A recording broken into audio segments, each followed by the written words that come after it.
Welcome to this episode of the Talent Forge, where we are shaping the future of training and development. Today, special guest comes in with an HR background that is incredible, and I can't wait to talk to her. This is Tracy Austin. Welcome to the show, Tracy. Thank you so much for having me, Jay. Yeah, so let's dig in. How did you get to where you're at now? It's always interesting and to learn the journey of fellow HR and talent enthusiasts in the space. So, what got you here? Absolutely. Such a fun question, right? So I spent my first 10 years starting HR departments from the ground up in nonprofit organizations. And then I took a wrong turn at Albuquerque and became a nursing home administrator and decided it really didn't have the people piece, that like heart for people that I was really interested in. And started doing consulting work. However, in every single piece, it's always been the training piece. How do we elevate the people in our organization and how do we see them bigger than they see themselves so that they can be fulfilled in their work? I love that. Hence the name Elevated Talent Consulting, I'm assuming, which is It pretty sure cool. is. All right, awesome. So, what was it like starting H? Okay, so I've done a lot of work with nonprofits, mostly working with boards of directors and helping them like with their like boards, like Robert's Rules of Order or helping them structure their decisions. Okay. I can't imagine what it's like doing HR from the ground up with nonprofit entities. Talk me through that. What did that look like? Figuring it out. I Yeah, mean, I it really did. bet. It was a lot of figuring it out, and I started very much as a lot of folks do, where you kind of fall into HR and it's like, hey, will you do payroll? And oh, there's this handbook thing, and can you handle that? And then you get your lawsuit, and then you get this. And so, it just kind of snowballs into, okay, what is in the best interest of the organization and what is in the best interest of our people. And so it's looking at this and both. And so, part of this was, what do my executive leaders need? What do the folks that we're serving need? Because in nonprofits, you have three bottom lines you're measuring to. You've got an impact bottom line, you have a people bottom line, and you have a profit bottom line. And that was the best learning, is how do we truly elevate our people through that? And so in those kind of figuring it out all on your own, you're just dancing, and that's fun. Yeah, and in the nonprofit world, I have seen a lot of very interesting dances. So I can only imagine, uh, you know, obviously with the nonprofit, there's generally some level of social good or social impact or anything else like that. But I have found that nonprofit is very often full of people. And what I've also found is that they are also the area of second chances, that they have a Yeah. difficult time maybe enforcing rules or anything else like that. Was that at all your experience as you were sort of navigating some of that space? That was definitely some of the experience. And I think another key piece of the experience, and this really got me into the training, learning, and development area, was what are those reasons that we're not hitting the specific outcomes in an area? And or what are the reasons we're not promoting a specific group of people? So I worked in a community action agency, and what we found was we served about 80% of minority, I'm going to say minority population. With that, we had, I think it was about 15% of our staff that was minority. And when I looked at the promotion of minorities, I was going, okay, why are we not promoting? And they were lacking skill sets. Okay, valid, yet we can do something about this. And that's where, quite honestly, that love of learning and development and the training piece came in. Because what I found was, where were they lacking? Business writing, communication, and general computer, Excel and Word. I go, all of those things are solvable. Why aren't we investing in the training of our people to promote from within instead of continuously going outside? Thus, we're losing the institutional knowledge that we currently have. Yeah, and that makes a whole lot of sense. So there's, gosh, there's so much fun stuff to unpack here, Tracy. I'm not even sure where to go. Well, I do know where I want to go. I know One of where the you want to go to. I want to dig right in. I'm gonna go straight for the what I see as one of the biggest challenges, the connection between CEO or executive leadership and HR/talent development. You and I both know there's a massive gap there. There And sure is. I mean, it is the Grand Canyon of gaps. And not a single day goes by that I'm not talking to somebody in either of the fields, talent development or HR, that has expressed some level of frustration, some level of disappointment, and feeling like they were, as my friend Jess Almy says, order takers as opposed to strategic partners. And just recently, I had yet another friend reach out to me and say, hey, I was laid off by my organization because they didn't see the value of what we were doing in the talent development space. Do you know anywhere that I can go? So Mhm. let's dig into this. What generated this massive gap? What is going on here? We're not speaking the same language. Okay. And talk to, and I've heard Absolutely. that you're, I 1000% agree with this. Let's dig into that. Absolutely. What is the language of upper level leadership, executive leadership that we're just missing, in your opinion? Okay. So I'm going to take a step back to take a step forward. Hmm. There's a key distinction between outputs and outcomes. An outcome is the end result of what we're getting. So your friend that called and said, you know what, they said that they're not seeing the end results. Okay. An output is I'm going to put on a training program. Great. What is the outcome of that training program, which is the output? Well, it is that we want to promote 20% of our people within the next year. It is that we want to XYZ. HR and talent typically speaks in terms of an output. Our executive suite and our CEOs are interested in the outcomes. We need to speak the Hallelujah. language of an outcome. Yes, hallelujah. Thank you. And that was really, really well stated. Actually, that's probably one of the clearest. So, in other words, if I was to say, but Tracy, we launched 53 training simulations this year and we rebuilt this entire LMS and we did all of these programs for our people. How would you respond as a CEO? What result did it get me to hit my what result did it get me to hit expansion in 3 different states, increase of revenue by 25%, and a reduction of cost by 10%? Did it hit those three outcomes? See, and And I love that, right? And and this is, typically oh, go ahead. and typically the HR person will go, I didn't even know that those were the outcomes you were shooting for. That's your problem. It's a huge problem. And that is, and I'm going to take a little of the weight off of HR and talent, but not all of it, because I do think that this is It's an and both. it's got to be on both, right? Like leadership does have to be more clear in what is my objectives, what are my main priorities, what are the key performance indicators that we're actually needing in order for this business to thrive, survive, whatever it is, and keep all of our people gainfully employed and profitable, right? But there is also that aspect of we can, as talent development and HR, sit there and go, gosh, they're not telling us what they need or what they want, rather than us taking ownership and jumping in there and really digging in and saying, no, no, no, what is your priority? I need to know this so I can match our outputs to get to your outcomes, right? So Mhm. I see that in both direction. One of the things that I really try to focus on, at least in my own company, is telling people, hey, so you sent 3 emails to get this information.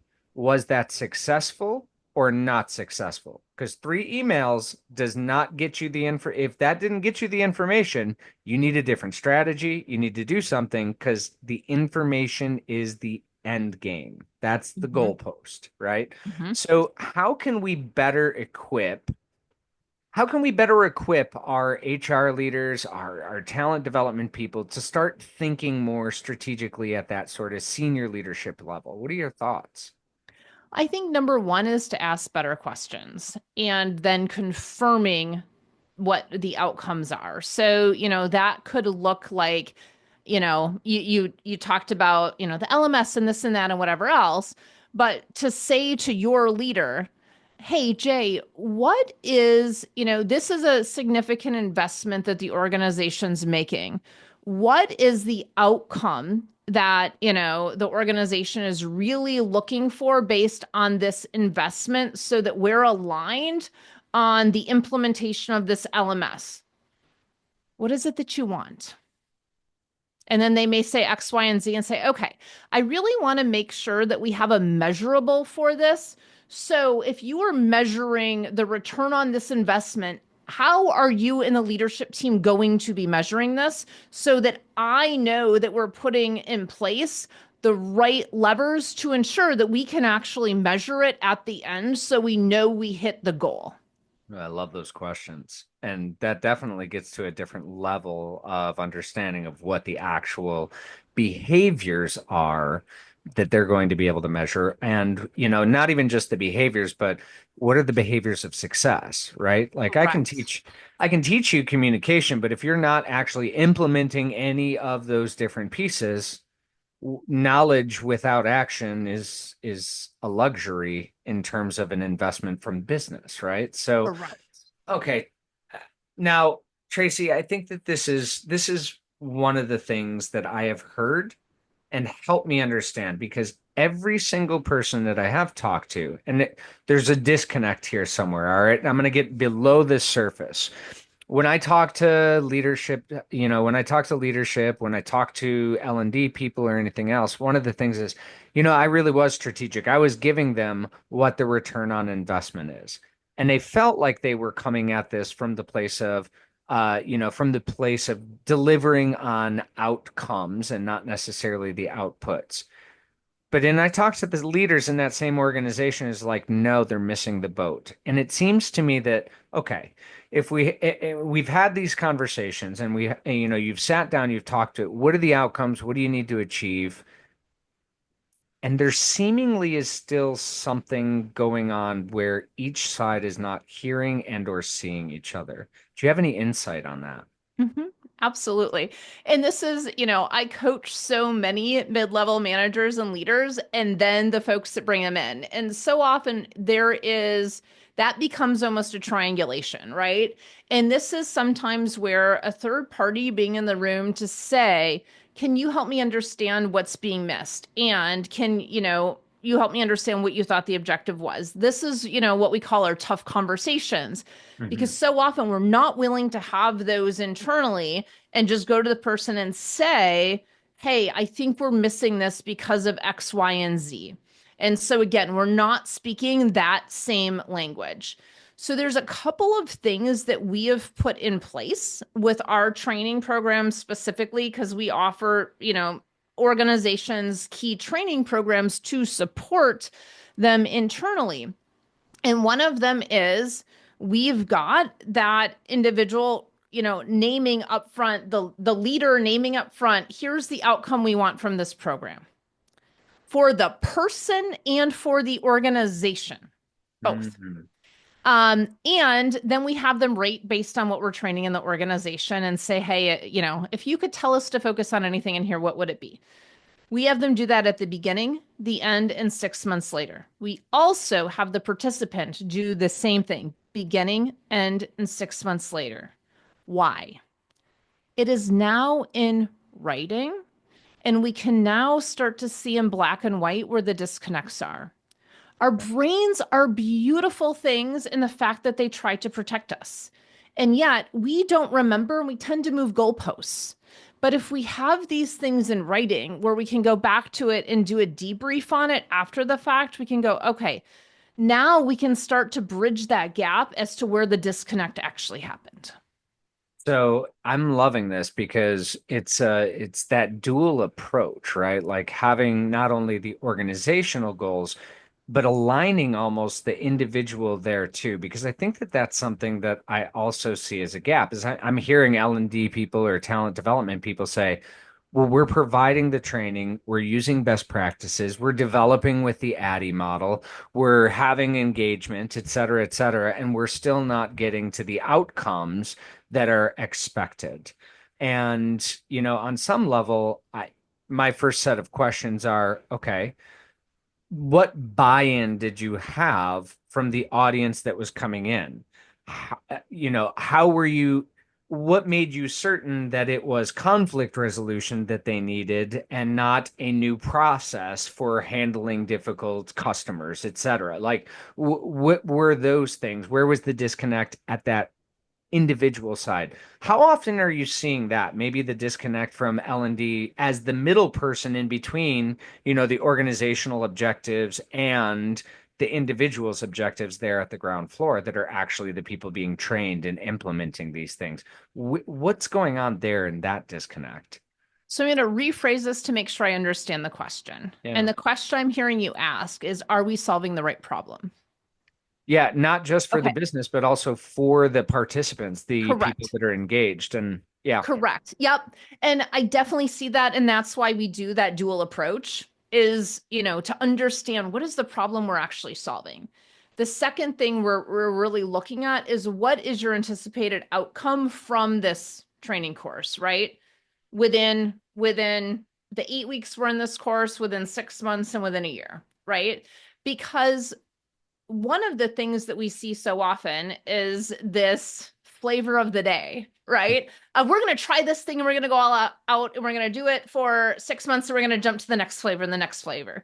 Like we do a lot of work with assessments and, we're going to jump from predictive index to Colby to DISC to True Colors to, it's like you are confusing everybody. Let's pick one lane and follow it. They all have really positive impacts, but we're confusing and there's a huge learning curve on these, right?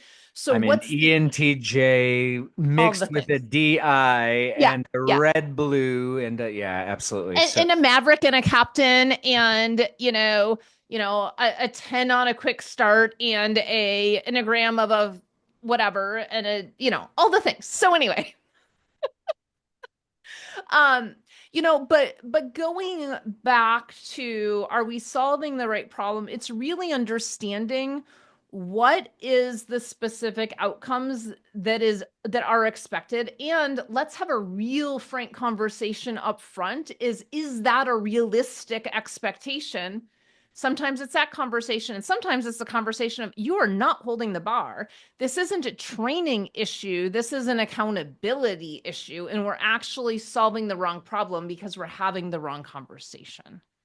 the other one that I love and I see is you've got 10 people on the team. You have one person who's underperforming, and you have an organization that says, we need training on this. Is the training for the 10 people or for the one person for the one thing that you think that they're missing? And it's just, I find it fascinating sometimes. So let me take it in this direction. I'm using that as my context. What about when leadership just doesn't get it? And when I say just doesn't get it, right, there's a couple of different ways I hear this play out, and I'd love to hear your thoughts on it. First of all, is well, come on, Tracy, we need a communications training. Can't you have that done by next Monday? I mean, I want this now. And if you're in an internal learning and development and you're going, well, I'd love to do the research. I'd love to find out if this is actually the issue. I'd love to be able to put this together. But now I've got the executive leadership telling me do it or else by Monday. And they don't feel like they've got a lot of space or a lot of Yeah. opportunity to ask the right questions, to do the surveys, to do the pre-work, the post-work, et cetera. So, from that perspective, what is your experience in sort of navigating the demands from leadership and being able to maybe push back on it a little bit in Yeah. a meaningful and productive way? And maybe this is where difficult conversations also comes in. Yeah. And I'm cracking up because we have a LinkedIn newsletter called Leadership in the Trades. And the newsletter last week was on how urgency in an organization erodes trust.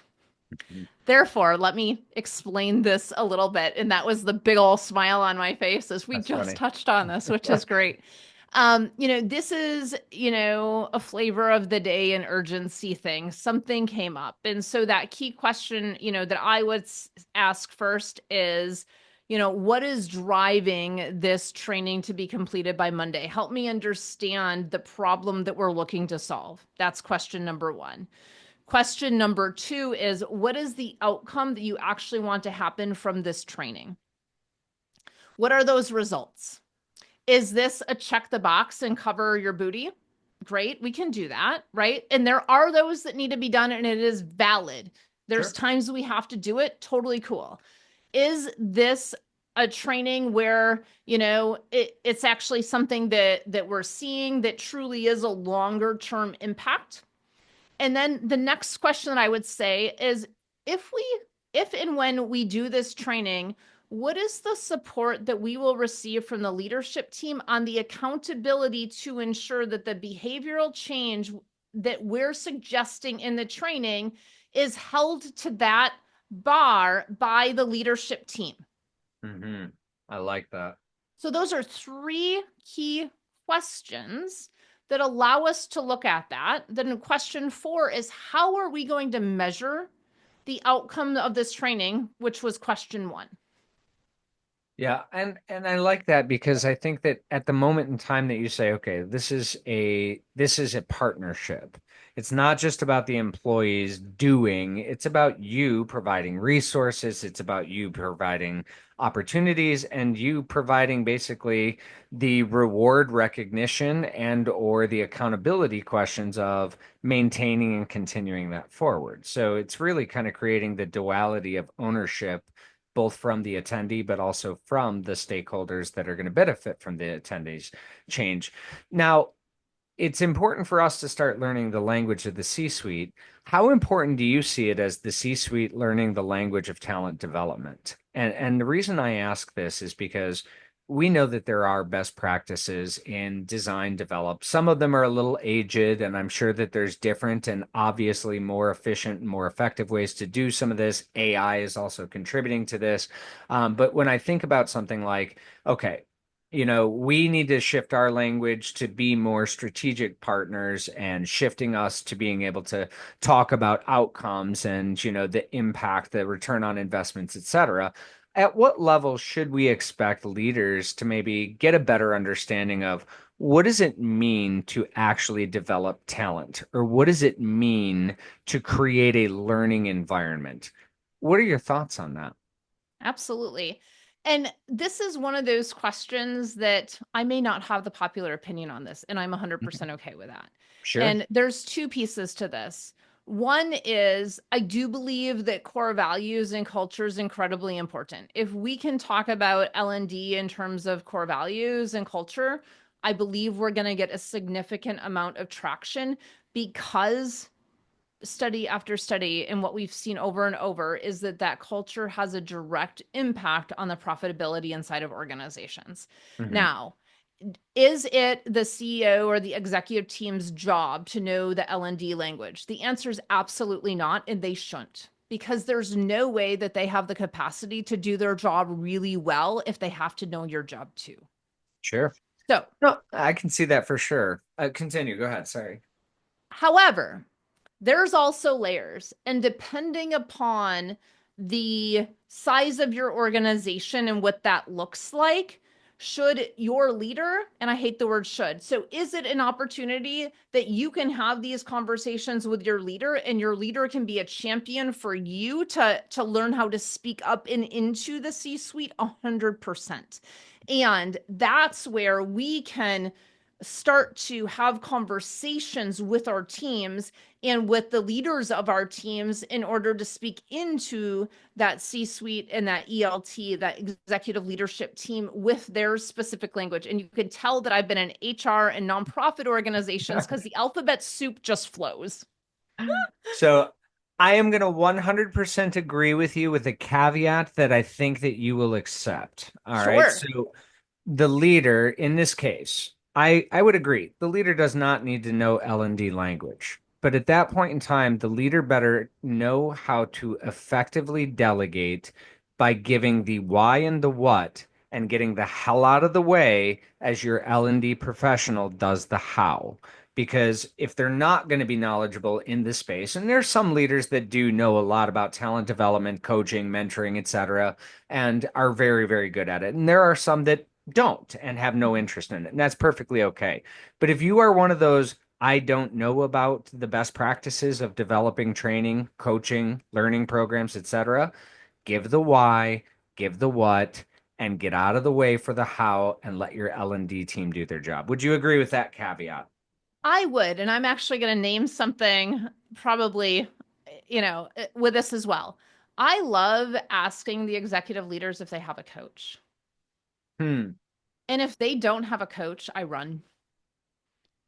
I won't work with folks that don't have a coach or are not willing to have a coach. And here's why.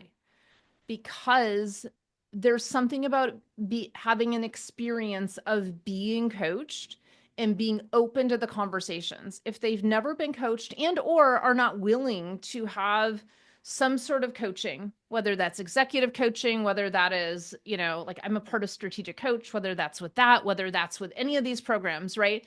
There is something about that that says, hey, I have experienced that, and that's how I was able to grow to this, because I know that I have blind spots. And when we have leaders that's all ego, it's very difficult to make some of that change, which is I love asking the question, do you have a coach or have you been a part of an executive coaching program?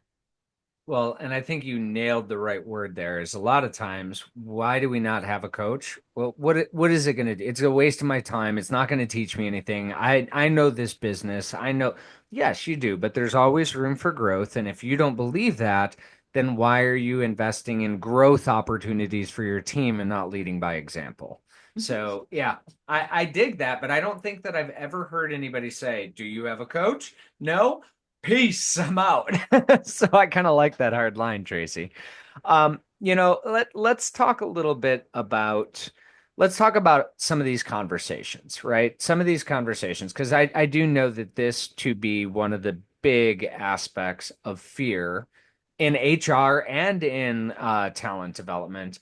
How do we push back effectively? And I know that you gave some questions and things like this, right? But oftentimes, especially now, it seems like there's so much tension in between the workforce and also senior leadership, or even just that mid-level leadership, to be perfectly honest with you. A lot of times the mid-level leadership may be hearing things at that ground floor and don't necessarily want to share that up, because if I do share that up, I'm raising my head above the sand and it's my head that's going to get cut off. So I look at this and I say, how can we start the process of maybe leaning into some of these conversations that are absolutely necessary to have in Mhm. a way that's going to feel more productive and, I guess, more future focused rather than complaining about what has been and shifting it more towards a future focus? How do we start those conversations, Yeah, Tracy? absolutely. So, I have two ways of saying this. So, I have a spicy way, and then I've got a way that I think we're all going to go, okay, so I'm going to name the spicy way first. I like And that spicy. All is right. you need to stop bitching about it and start pitching. And here's what I mean is every complaint is just a poorly worded request. But if I say, hey, let's go have this conversation, you're like, oh, I don't know what to do with it, right? However, if I say, what are you bitching about at the bar with your friends? We all in HR go out as HR professionals or L&D, and we are complaining about something over that beverage. Guaranteed. If you're not in that group, text me or email me, because I want to know how you are letting the steam out, because that's fun. So, but within that, it's really looking at that and getting to what the request is without the story. I just want the facts. So let me give you an example. Here's a complaint. No one wants to stay and work for us. Okay, that's an absolute. Do we really mean that nobody wants to stay and work for us? Because guess what? We get so wrapped up in these stories that we're so angry we can't have a great conversation. So the Mm-hmm. first thing we need to do is understand what's our complaint. And now let's separate out the facts. So for example, you go back and you look at it and you say, look, we have 89% turnover in the first 90 days. in our line level labor roles in our Chattanooga location. Okay, great. I can very specifically get down to that. I have facts around that. Now, I want to know what is the impact based on those facts from the complaint that no one wants to work for us.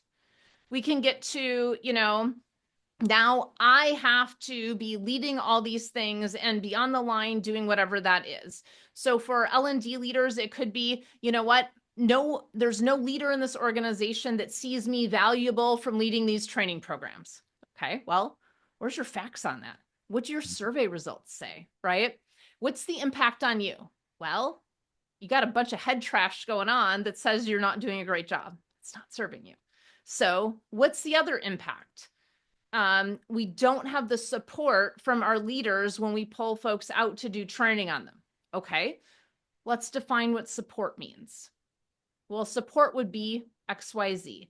So you can tell that then becomes a request. I'm requesting support from the leaders in our organization for these training programs. Support looks like X, Y, and Z. Now we've got very specific requests that we can actually go and have the conversation. Love this.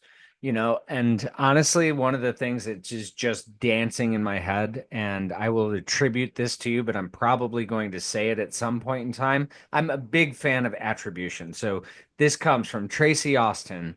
A complaint is a poorly worded request.